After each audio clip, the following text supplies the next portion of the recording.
I remember the first film you kind of talked about how Lawrence of Arabia was obviously a big influence on it in the sense of like what David Lean was doing with, the scale and even some of the music.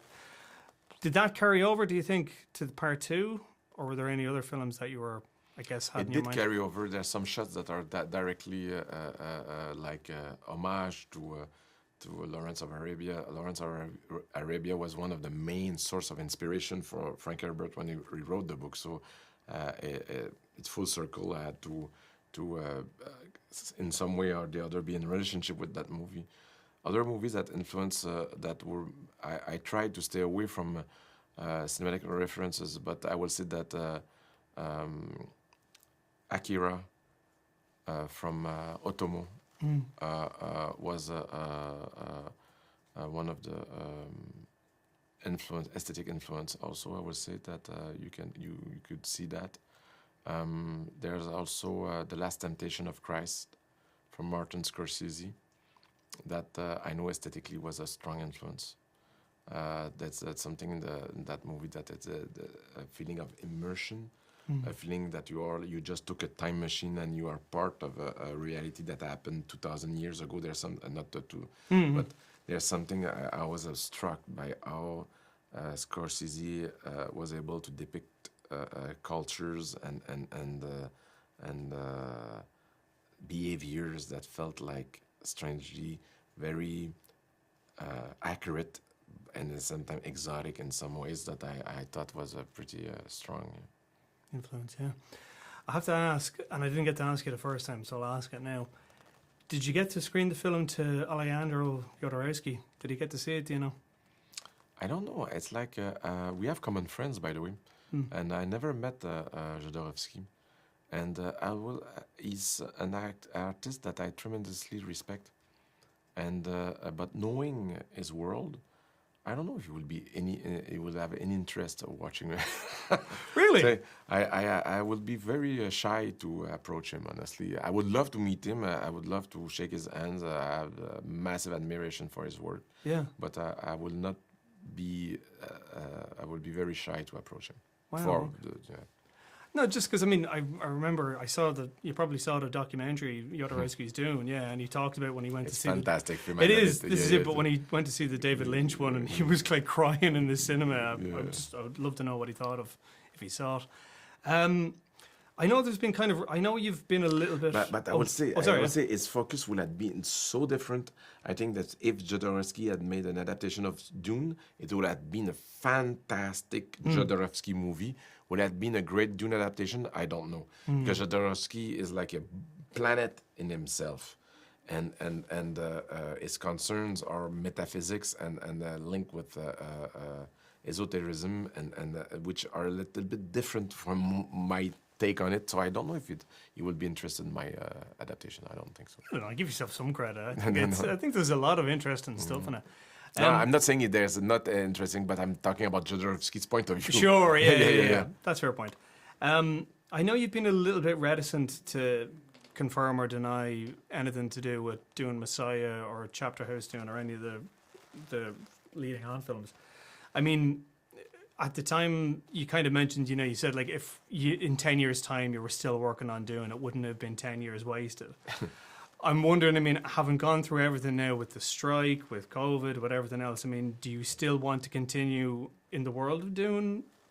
I envision that it would make sense to do a third and final movie to complete Paul Atreides' arc.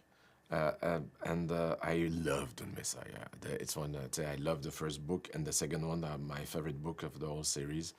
And it would make sense. I think it would make sense if to make something in between, just to step away from Arrakis, just to go away from the sun. I just spent 6 years there, and just to create a bit of distance with the subject would be a good idea. Yeah, because I guess like the scale of this obviously must be quite daunting. Even with Arrival and everything else, like you've worked with like science fiction, you've worked with these kind of world-spanning kind of films. Your next work, even outside of Dune, outside of all that, do you see yourself working in a sort of I hate to use the word, but a blockbuster kind of sphere, or would you go back to something like? For me, I don't see it. It's a lot of my next projects are world building projects. That project that demand a lot of world building and yeah, I have the energy to do that now. I might not have this energy in 20 years. That's why I'm working. I'm willing to go back there again. Yeah. Yeah. I mean, just in terms of like, I guess, downtime during production, I mean, was there anything you were watching? Was there anything you were kind of, I don't know, reading or listening to that was, I suppose, either acting as a salve to kind of take your mind out of it, or were you just constantly taking in references and inspiration for the film when you were during production? I'm not sure if I understand. You are meaning if I had outside inspiration? No. I mean, like, as in, were you watching, I don't know, The Simpsons or something during production just to kind of give yourself a bit of a break, or? No. I have to. I just dive into the world. I didn't add anything to it. You have to dive. It's so many elements that you have to bring to the surface, and it's you have to create any. There's a fork in the movie, you have to design the fork. I mean, it's like there's no way. That's why it's exhausting. Is that there's no rest when you do that. Yeah. In terms of the film and how kind of complex it is, I mean, you can really see it in every kind of shot and scene in it. Knowing what you know now, is there any scene in it that you think there's absolutely no way I'd ever do that scene if I knew how difficult it was coming back? Because I've noticed, like, I remember, like, Christopher McQuarrie said it for Dead Reckoning. He said he never would have done the train sequence if he'd known. And I'm wondering, I mean, is that a common experience for directors? It's a good. Yeah, but you must be proud of that train sequence. No, he definitely is. But he said, like you said, if I knew what I knew now, there's no way I would have done it. That's funny.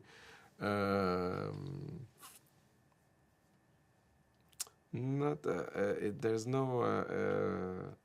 I don't think so. But I will say sometimes you do things in a way you have theory and you put it into practice. I will say that the arena fight scene of Fedorota was physically one of the most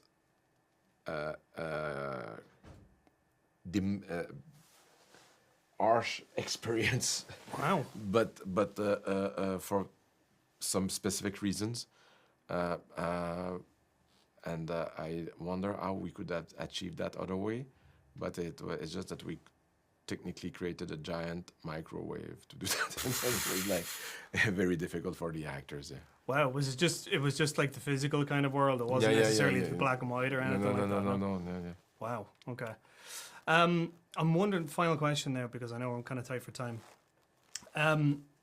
In terms of, I guess, we talked a little bit before about Dune Sisterhood, the possible TV series that's in the kind of the works. Do you see yourself getting involved with that beyond just sort of an executive producer role? I'm not involved at all. Oh, wow. In any way, I'm totally disconnected from that project because I was like absolutely absorbed by part 2, and they were going in their own direction with so I didn't add any thing to do with that. Wow. And it's okay. I'm not Dune is not mine, and people can do what they want with the.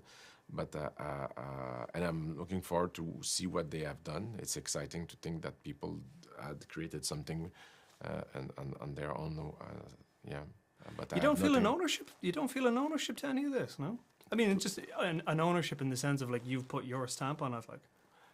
On the both movies, yes, but what people can do out if they were, Dune doesn't belong to me. I mean, it's like if someone do a spin-off or a TV series, that's their thing. So, yeah. So I'm not looking for them to follow the rules or the aesthetic. I don't know what they've done. I have no idea.